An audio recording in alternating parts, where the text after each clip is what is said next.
Welcome to Sleepy Legends, and thank you for being here. Before we begin, take a moment to get comfortable.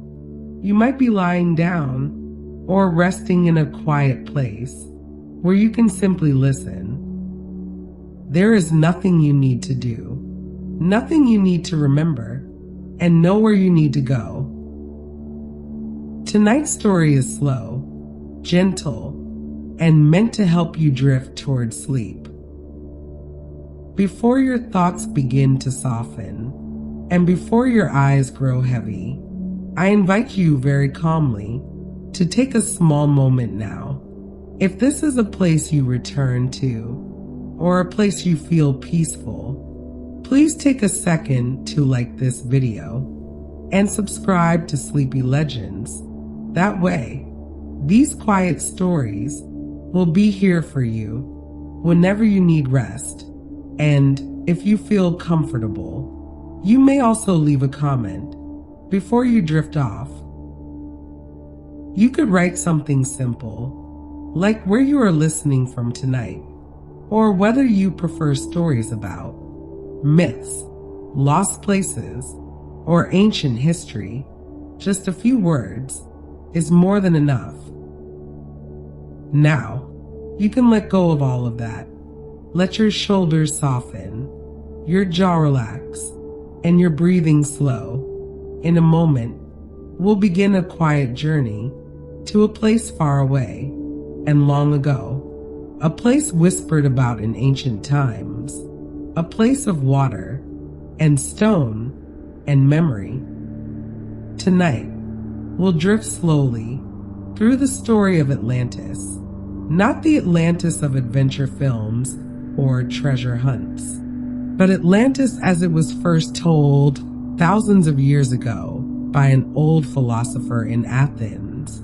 Atlantis as a whispered memory, a place that existed, if it existed at all, in the soft margins between history and dream. And as the story unfolds, you don't need to stay awake for it. You can simply listen, or not listen at all. Allow the words to pass by, like waves, moving gently across the surface of a calm, moonlit sea. Breathe slowly, and let's begin. Long ago, before the world moved quickly, before nights were filled with light, there were evenings that belonged entirely to the dark. Across the ancient world, as the sun slipped below the horizon, stone cities grew quiet. Above it all, the sky stretched wide and deep, filled with stars that did not flicker, but watched patiently. In rooms lit by oil lamps, stories were shared quietly, passed from one voice to another, as they had been for generations. One such storyteller was an old man named Plato. The year is somewhere around 360 BCE. The place is Athens. The air is warm with Mediterranean sun, and in the shade of a portico, or perhaps in a garden where olive trees grow, a philosopher named Plato is writing. He's an elderly man now. His beard is white. His hands, perhaps, move a little more slowly than they once did. He's already written so much, dialogues about justice, about love, about the nature of reality itself. And now, near the end of his life, he writes about a story he had heard from someone else who had heard it before him. A story already ancient, even then, but he frames it carefully. He doesn't claim to have seen Atlantis himself. He says the story was told to his great-grandfather by a wise man named Solon, who heard it from Egyptian priests in the ancient city of Sais, who read it from records carved in stone, records that were already thousands of years old when Solon saw them. And in that gentle darkness, with the sea breathing softly nearby, the story of Atlantis began to unfold. Can you feel how the story is already wrapped in layers of distance? Like fabric folded over and over until the original cloth is soft and blurred. Beyond the Pillars of Hercules, what we now call the Strait of Gibraltar, there was, according to the tale, an island, not a small island, larger than Libya and Asia combined, the story says. Though what Libya and Asia meant to an ancient Greek is different from what they mean to us. Perhaps we shouldn't worry too much about the exact size. Perhaps we should just imagine large enough to hold mountains and plains and cities. The island was called Atlantis after its first king, Atlas. Yes, the same Atlas who would later be said to hold up the sky. But here, at the beginning, he was simply a king, a son of Poseidon, god of the sea. The story goes that Poseidon fell in love with a mortal woman named Cleito. She lived on a hill in the center of the island. To protect her, Poseidon carved the hill into alternating rings of land and water. 3 rings of water, 2 rings of land, all perfectly circular, like ripples frozen in stone. Can you picture it? Concentric circles, water, land, water, land, water, and at the very center, the hill where Cleito lived. It's almost hypnotic, isn't it? Those repeating circles, round and round. Let your mind trace them slowly, if you like, or let the image simply rest there, soft and distant. Breathe gently. Poseidon and Cleito had 10 sons, 5 sets of twins, and the island was divided among them. Atlas, the eldest, became the chief king, and the city at the island center was his. Over generations, many generations, the Atlanteans built their city into something magnificent. They bridged the rings of water. They dug a great canal from the sea to the outermost ring, so ships could sail right into the heart of the city. They built walls around each ring of land. They faced these walls with metals, brass on the outer wall, tin on the middle wall. The innermost wall was faced with a metal called orichalcum, which glowed with a red light. Orichalcum, even the word is strange and dreamy, a metal that no longer exists, if it ever did. Let it shimmer in your mind for a moment, that soft red glow, and then let it fade. The Atlanteans built temples. The greatest was dedicated to Poseidon and Cleito. Inside stood a golden statue of Poseidon driving 6 winged horses, so tall his head touched the temple ceiling. Around him, 100 sea nymphs riding dolphins. They built palaces with hot and cold running water fed by natural springs. They built baths and gardens. They planted trees of every kind. The island was lush, fertile. It gave 2 harvests a year, and the people prospered. For a long time, they prospered. A golden statue, a red glow, gardens, water, a prosperous civilization. In the markets, people are buying and selling, not treasures of orichalcum or gold, but ordinary things. Vegetables from the countryside, fresh fish, wool, pottery, sandals. A woman is haggling good-naturedly with a fruit seller over the price of apples. They both know this dance. They'll settle on a price somewhere in the middle, and they'll both feel satisfied. A young man is trying to impress a girl by buying her a ribbon for her hair. It's blue, the color of deep water. She accepts it with a small smile that makes him feel like the sun has come out. An old man sits at the edge of the market, watching it all. He's lived through 7 kings. He remembers when this particular market square was still being built. He sat right here in almost the same spot when he was young and his knees didn't ache.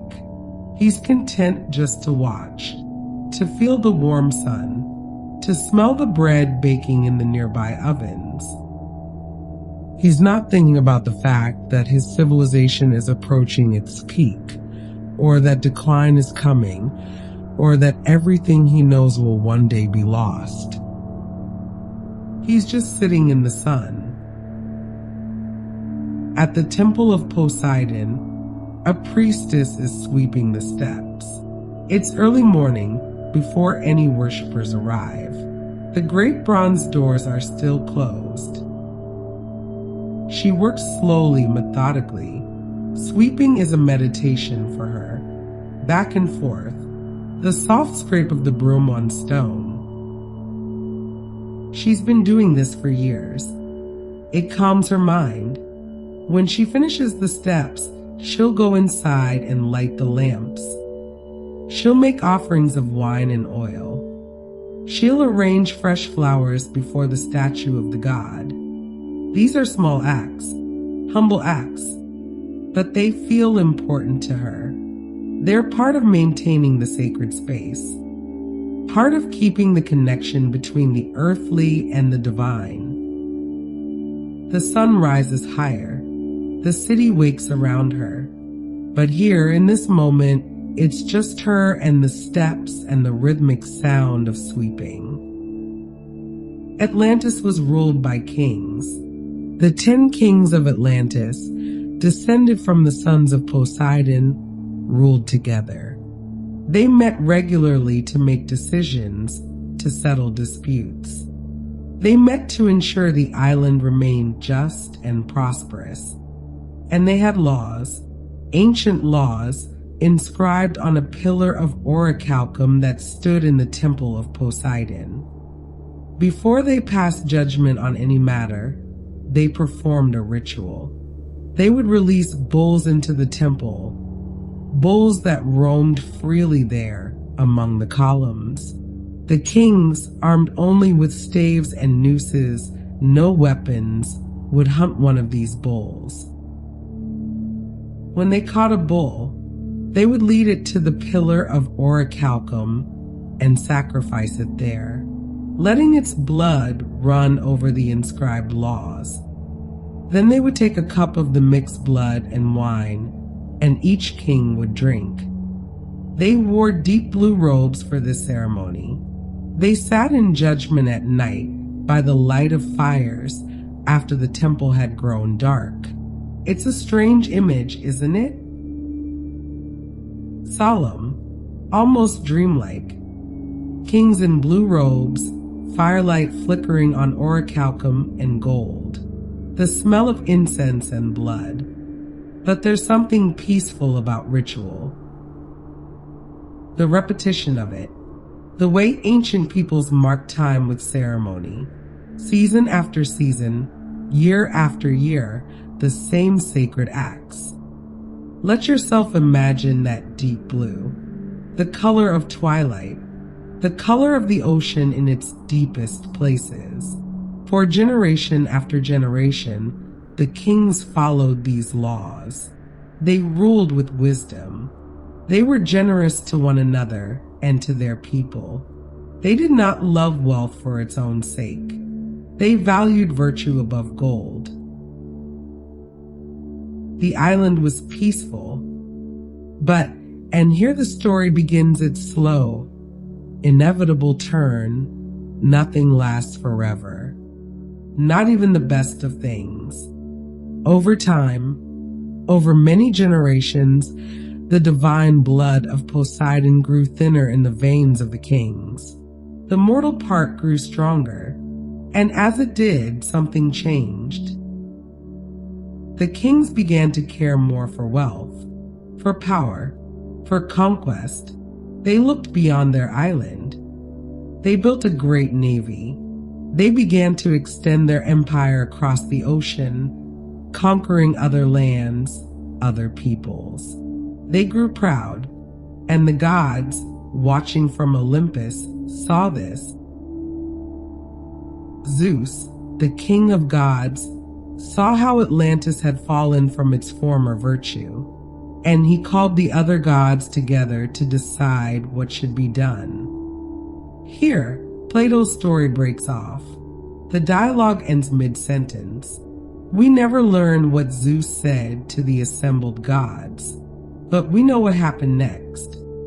Because the story Plato was telling is a story within the story, as it was being told by an ancient Egyptian priest to Solon.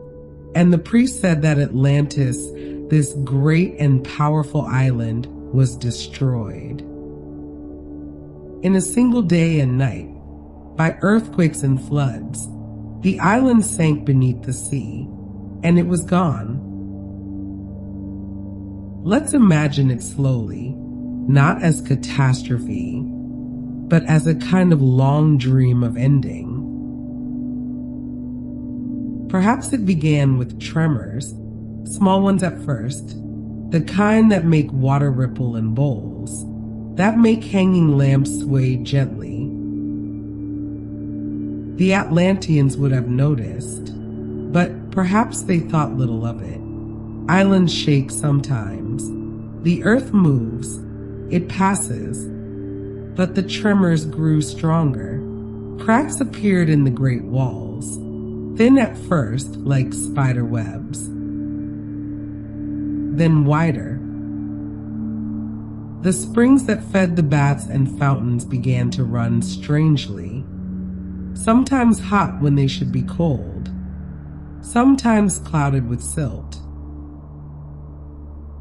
The ocean beyond the harbor began to behave oddly, pulling back from the shore at low tide more than usual, surging higher at high tide, and then one day, or was it night, the great quake came. The ground rolled like water.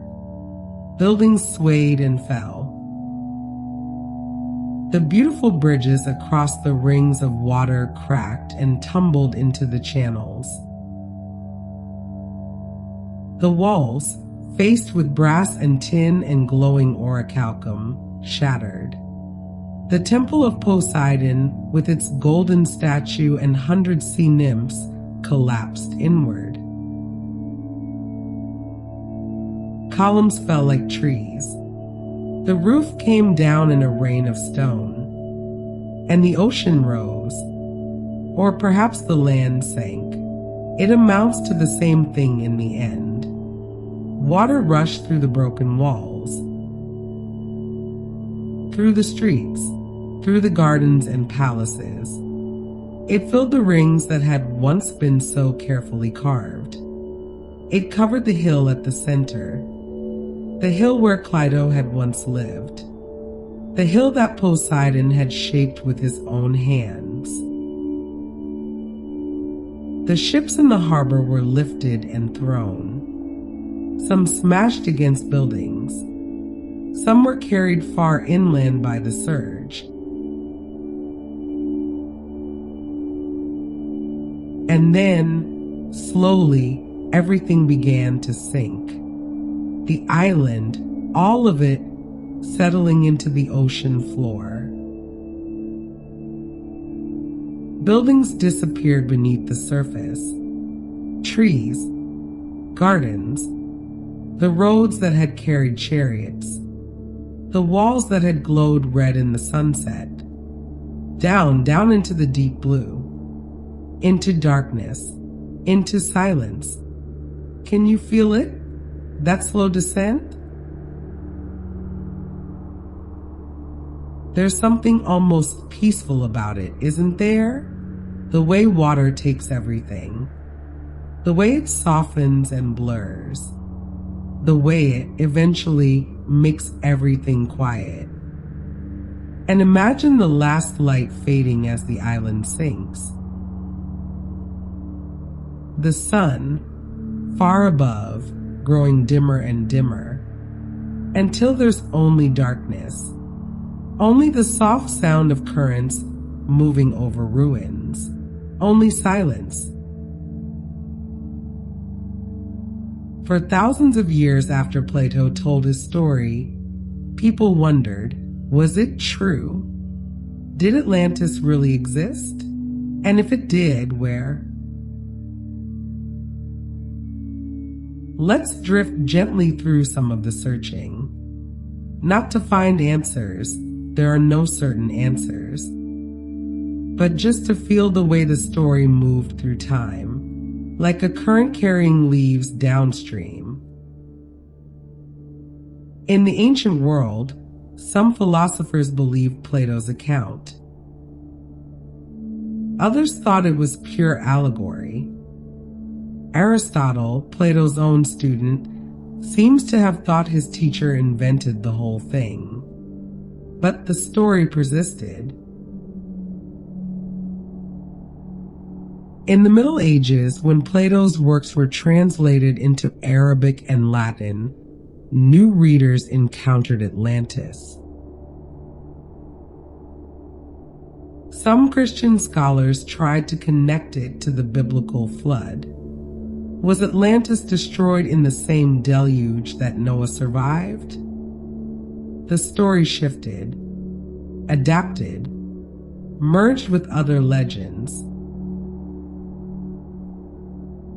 When Europeans began exploring the Atlantic Ocean in the 15th and 16th centuries, some wondered if the Americas were remnants of Atlantis, or perhaps the Canary Islands, or the Azores. Ignatius Donnelly, an American congressman and writer, published a book in 1882 called Atlantis, the Antediluvian World. He argued passionately that Atlantis was real, that it was the cradle of all civilization, that myths and legends from around the world all pointed back to this one lost island. His book was wildly popular. It sparked an Atlantis craze that lasted for decades.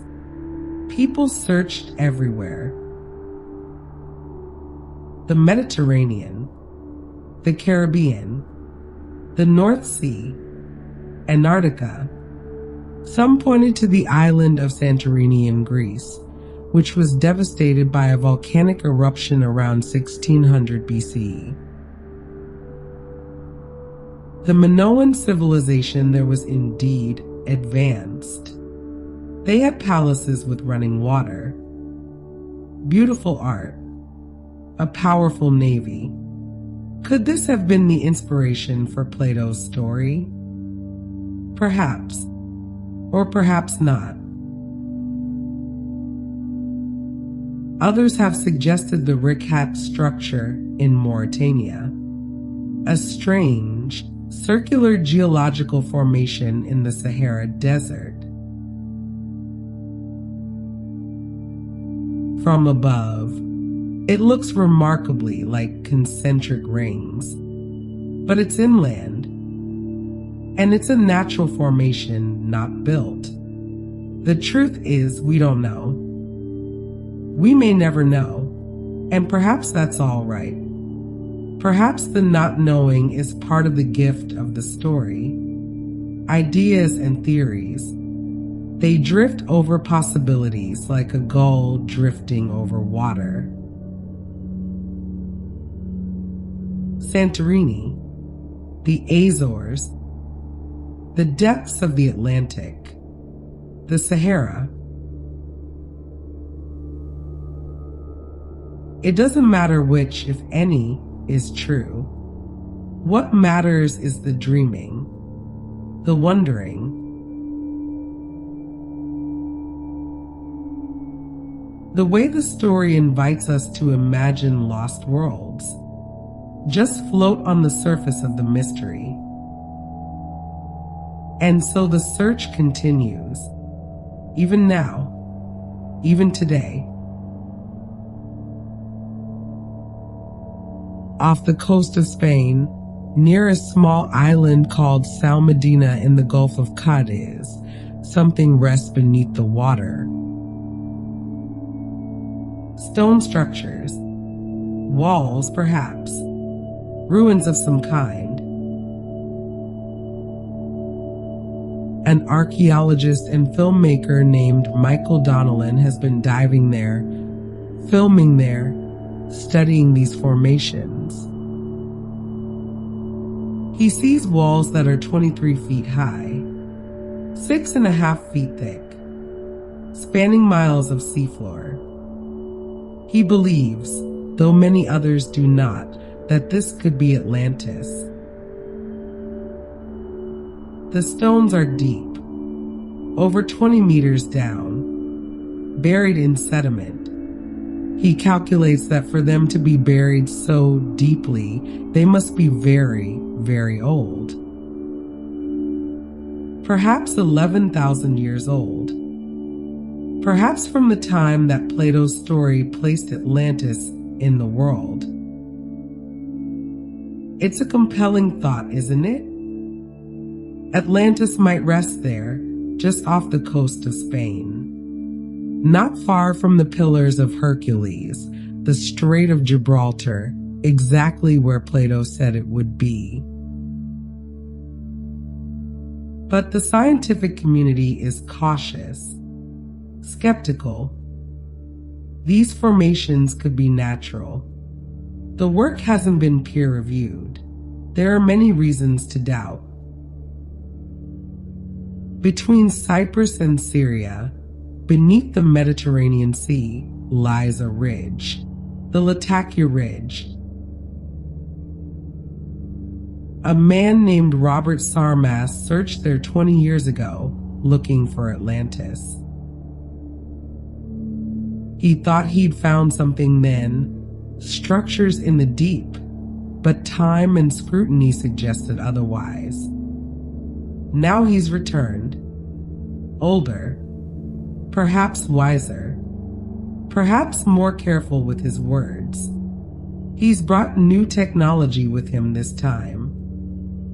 Artificial intelligence that can enhance underwater maps, that can pick out patterns in sonar readings.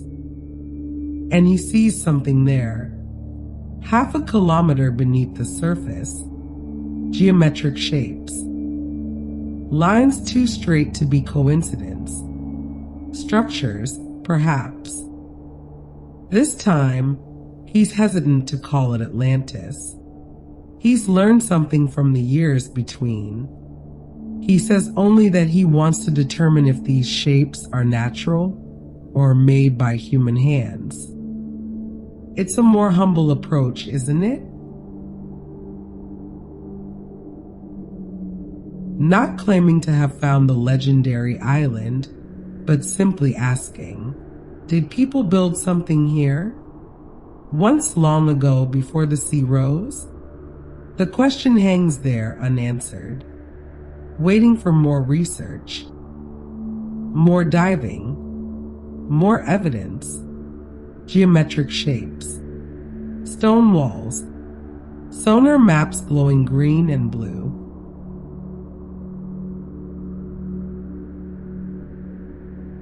Why has this story lasted so long? Why does Atlantis, real or imagined, still capture our imagination? Perhaps it's because we all carry a sense of loss, of something beautiful that slipped away. But perhaps the most interesting research isn't looking for Atlantis at all. Off the northwest coast of Australia, scientists are studying something real, something we know existed. During the last ice age, sea levels were much lower than they are now. The land that's now underwater, the continental shelf, was exposed, dry, habitable, and people lived there. The land was called Sahul then, part of a larger landmass. and on its northwest shelf, researchers believe over 500,000 people might have lived. For thousands of years, building communities, raising children, living their lives. Then the ice melted. Slowly, over thousands of years, between 18,000 and 8,000 years ago, the sea rose. Gradually, incrementally, the waters crept higher, and the people had to move inland, higher, leaving behind their settlements, their territories, the places their ancestors had lived for generations, until finally the sea covered everything. The researchers use sonar to map the seafloor now. Laser scanners, computer models. They're piecing together what that drowned landscape looked like, where rivers ran, where people might have built their camps. It's not Atlantis, but it's real. Atlantis, a golden age, a perfect place, a time when things were better. Every culture has these stories. Eden, Avalon, El Dorado, a paradise lost. Atlantis is our collective version of that ache. But there's something else in the story too. A warning, maybe. Plato, remember, was using Atlantis to make a point. He was contrasting it with ancient Athens. Ancient Athens, in his telling, was virtuous and humble and defeated the Atlantean Empire through noble means. The Atlanteans fell because they became prideful, because they valued power and wealth over wisdom and virtue, because they forgot what mattered. It's a cautionary tale about hubris, about empires that overreach, about civilizations that fall. And maybe there's comfort in that too, in a strange way, because it reminds us that all things pass. All empires fall, all power fades. Even our own struggles, our own worries are temporary. Everything eventually returns to the sea, to silence, to sleep. Let that thought settle over you now, like a soft blanket, dissolving, like a city sinking into the ocean. The story of Atlantis is over now, or perhaps it never ends.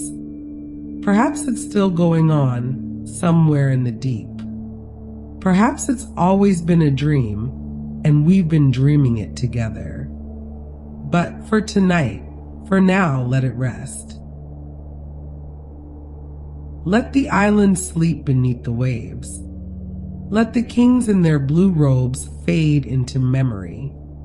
Let the golden statue and the glowing walls and the gardens and the ships all dissolve into the dark water.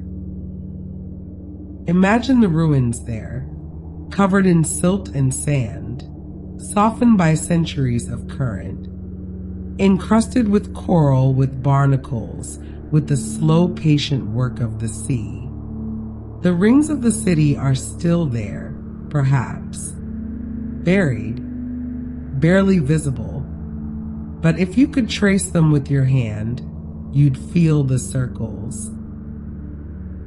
Round and round, the temple is fallen, its columns scattered like broken bones, the golden statue long since carried away or dissolved. But the stones remain, and fish drift through what were once streets. Octopuses make their dens in what were once palaces. Eels slip through the cracks in what were once mighty walls. The sea has taken everything and made it soft, made it peaceful. This is where all things go eventually. Back to the water, back to the earth, back to the long, slow processes of geology and time. I hope you have enjoyed this ancient tale. I am so thankful to be able to bring this story to you. I hope that you are relaxed and drowsy. Thank you for listening, and I wish you all the best this world has to offer. I hope you will listen again to another episode of Sleepy Legends.